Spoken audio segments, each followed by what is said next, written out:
مواطني المملكة العربية السعودية في الداخل والخارج كما تعلم بما آلت إليها عبدالرحمن سەهیمی چالاکی سعودی ئاشکرای کرد کە ئەو پۆزسیۆن ئەنجومەنێکی هەماهەنگیان پێکهێناوە کە 3 شازادەی بنەماڵەی دەسەڵاتداری لەخۆ گرتووە. ئامانجی ئەوە ئەنجومەنە لادانی محەممەد بن سەلمانە لە جێنشینی ئەو وڵاتە.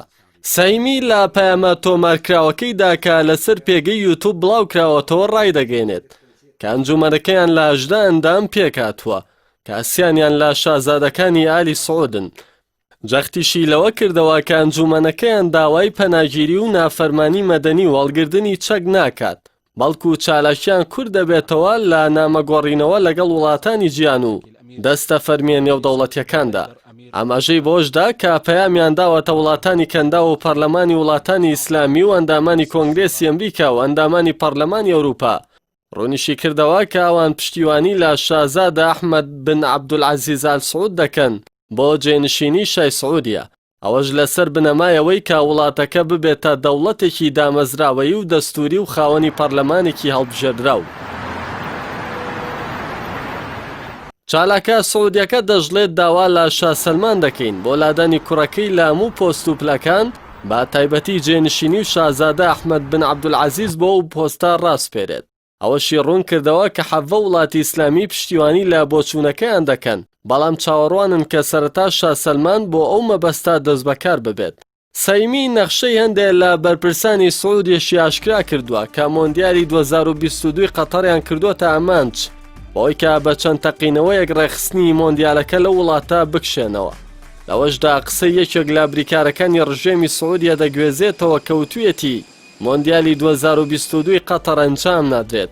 کاتێ لێی پرسیوە بۆچی وتویەتی هەڵوەشانەوەی تەنیا پێویستی بە چەند ئۆتۆمبیلێکی بۆمب ڕێژکراو هەیە و قەتەر وڵاتێکی بچووکە.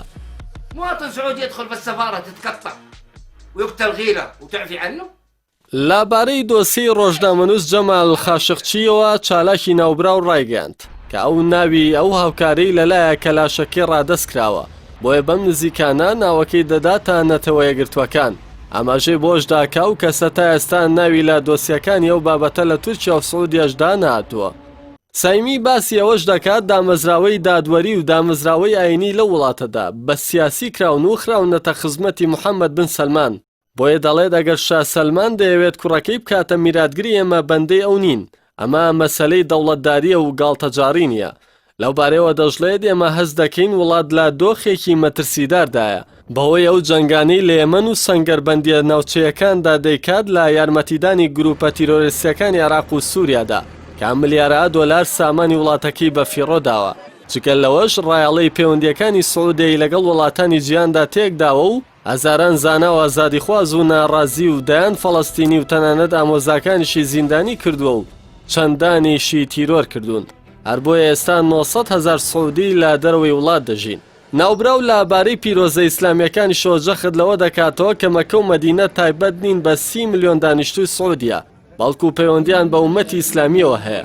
لەوەشدا ئاماژە بەوە دەکات کە ئێستا میدیای سعودیە مەسەلەی قودس بە کێشەیەکی ئیسلامی لە قەڵەم نادات، بۆیە ئەژموونی بن سەلمان بەسەر ئەو جێگا پیرۆزانەدا جێگەی قبوڵی موسڵمانان نییە.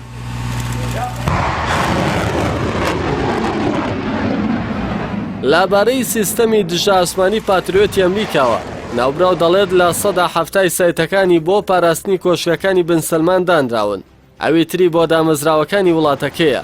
لەبارەی پرۆژەی نیۆمەوە جەخت لەوە دەکاتەوە کاوە نەخشەیەکە بۆ خزمەتی ئیسرائیل و دابینکردنی ڕێگەیە بۆ گەشتن بە خاکی سعودیە و گەڕانەوەیان بۆ قەڵاکانیان لە خەیبەر و مەدینەی منەوەرە.